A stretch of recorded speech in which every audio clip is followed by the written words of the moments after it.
سردار صاحب سب سے پہلے تو یہ بتائیں کہ ٹرمپ صاحب نے جو دعویٰ کر دیا ہے کہ مذاکرات کا جو اگلا راؤنڈ ہے وہ 24 اپریل تک شروع ہو سکتا ہے، ڈو یو تھنک کہ یہ ایک ریئلسٹک ٹائم فریم ہے اور یہ جو مذاکرات ہیں یہ ہو جائیں گے، یا جس طرح سے ایک ایرانیوں کے خدشہ ہے کہ یہ بے معنی مذاکرات ہوں گے؟ آپ کا کیا سٹانس ہے اس پر؟ میں سمجھتا ہوں کہ مذاکرات کے لیے امریکہ پہلے تیار تھا، اور یہ جو جنگ بندی جب ختم ہونے والی تھی اس سے پہلے بھی تیار تھا کہ وہ اصرار کر رہا تھا۔ اسی طریقے سے جو جی سردار صاحب ہم آپ کو سن پا رہے ہیں۔ جی میں یہ کہہ رہا تھا کہ اسی طریقے سے وہ بھی تیار ہے۔ سوال یہ پیدا ہوتا ہے کہ کیا جو ہے ایران تیار ہے کہ نہیں ہے۔ آج بھی جو ان کے بیانات آئے ہیں اس میں انہوں نے کوئی اس قسم کا اشارہ نہیں دیا، تاہم یہ پس پردہ ہمارے جو میڈیٹرز ہیں وہ متحرک رہے ہیں اور پوری کوشش کر رہے ہیں کہ کسی طریقے سے مذاکرات ہو جائے۔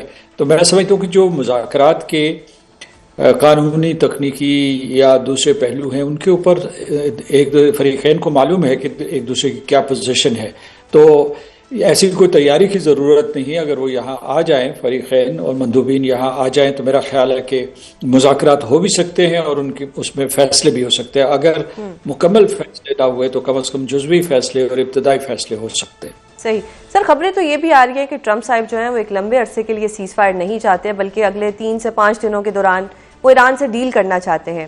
اب ڈو یو تھنک کہ ٹرمپ کو کوئی ایسا خدشہ ہے کہ اس طرح سے وہ دباؤ ڈال کر ایران کو مذاکرات کی میز پر لے آئیں گے اور اس طرح ڈیل جو ہے وہ جلدی ہو جائے گی؟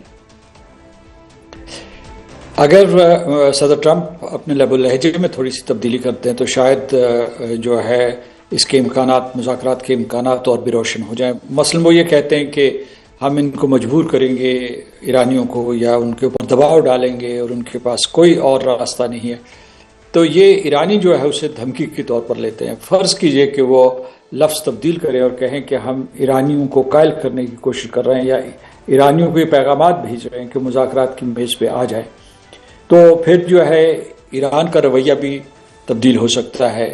سفارتکاری میں اور ثالثی میں، ڈپلومسی میں جو بھی ہے، اس میں الفاظ کا چناؤ بہت اہم ہوتا ہے۔ لیکن صدر ٹرمپ اپنی نوعیت کے پہلے ایسے لیڈر ہیں جو اس کی پرواہ نہیں کرتے، اور ان کا جو اتنا تند و تیز لہجہ ہوتا ہے اس کی وجہ سے تہران سے بھی بہت سخت بیانات آتے ہیں۔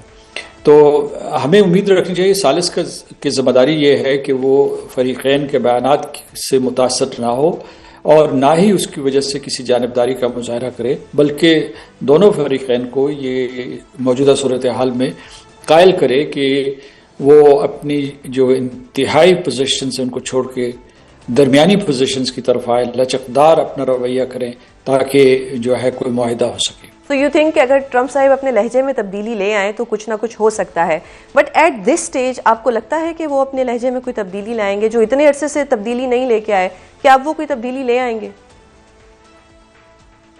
ان کی بھی مجبوری ہے اور ایران کی بھی مجبوری ہے کہ یہ جنگ بند ہو جائے۔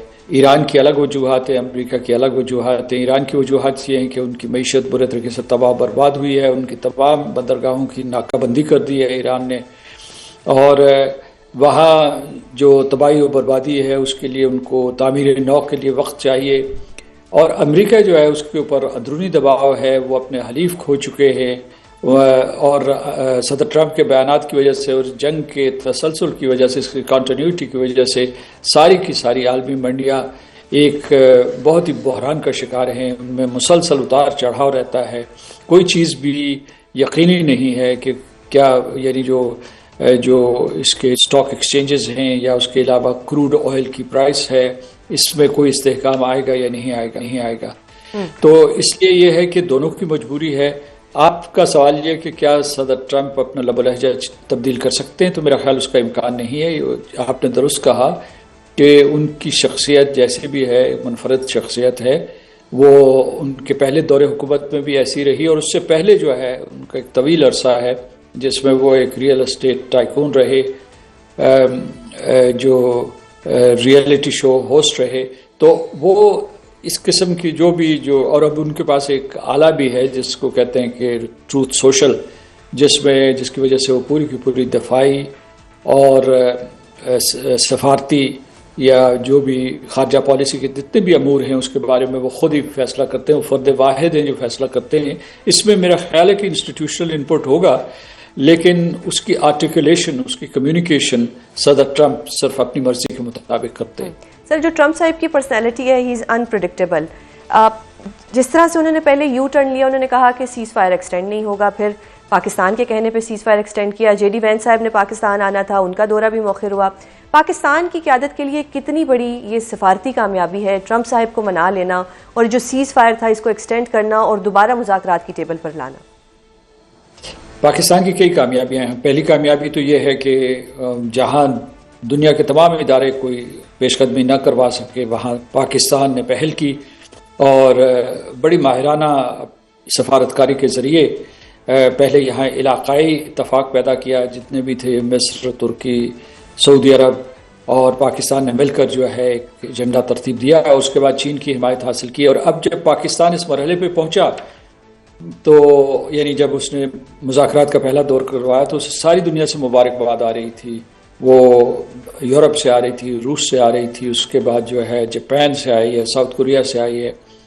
تو یہ پاکستان کے لیے ایک بہت بڑا اعلیٰ مقام تھا. اب جو ہے پاکستان کے لیے یہ بھی قابل فخر چیز ہے اور یہ بھی اس کی کامیابی ہے کہ تہران میں بھی اس کے اوپر اعتماد کیا جاتا ہے اور واشنگٹن میں بھی. حالانکہ یہ دونوں ممالک ایک دوسرے کے خلاف حالت جنگ میں ہیں اور ایک دوسرے سے متصادم ہیں، لیکن پاکستان کے لیے مشکلات بھی ہیں کیونکہ یہ بہت ہی نازک ذمہ داری ہے جو پاکستان نبھا رہا ہے. صدر ٹرمپ جو کسی کے اوپر اعتماد نہیں کرتے، اپنی کابینہ کے بہت سے ارکان کے اوپر اعتماد نہیں کرتے، یا کانگریس سے ہمیشہ متصادم رہتے ہیں، یا ریپبلکنز کے بارے میں بھی جو کھری کھری بات کہہ دیتے ہیں. وہ پاکستان کے اوپر نہ صرف اعتماد کرتے ہیں بلکہ ان کے دو قائدین جو ہے ان کی مسلسل تعریف کرتے رہتے ہیں. وہ فیلڈ مارشل عاصم منیر اور وزیر اعظم پاکستان ہے. تو یہ ایڈوانٹیج ہے، لیکن امریکہ جیسے ملک کو اور ان کے صدر ٹرمپ جیسے صدر کو کوئی بات منوانا کوئی آسان کام نہیں ہے. بالکل. لہٰذا یہ خطرہ منڈلاتا رہتا ہے کہ وہ اپنا مزاج تبدیل نہ کر لیں یا اپنا جو ہے رویہ تبدیل نہ کر لیں. دوسری طرف جو ایران ہے وہ یہ سمجھتا ہے کہ امریکہ براہ راست بھی دباؤ ڈال رہا ہے.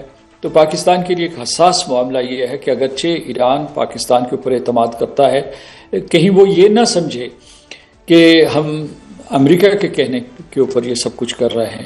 تو اگرچہ اب تک ایسا نہیں ہوا اور میرا خیال آنے والے دنوں میں بھی نہیں ہوگا، لیکن میں صرف اس سے آپ کو یہ بتانا چاہتا تھا کہ پاکستان کی جو پوزیشن ہے وہ کتنی حساس ہے، نازک ہے، اور اسے پھونک پھونک کے قدم اٹھانا پڑ رہا ہے. صحیح. سر، اب ظاہری بات ہے کہ ایران کو بھی کچھ نہ کچھ مسٹرسٹ ہے یو ایس کو لے کے. ٹرمپ نے سیز فائر میں توسیع تو کر دی ہے، اس کے باوجود آبنائے ہرمز کی جو ناکہ بندی ہے وہ برقرار ہے. ڈو یو تھنک کہ جو ایران کی ایک پری کنڈیشن ہے کہ آپ پہلے یہ آبنائے ہرمز سے ناکہ بندی ہٹائیں اور پھر ہم مذاکرات کی میز پر آئیں گے،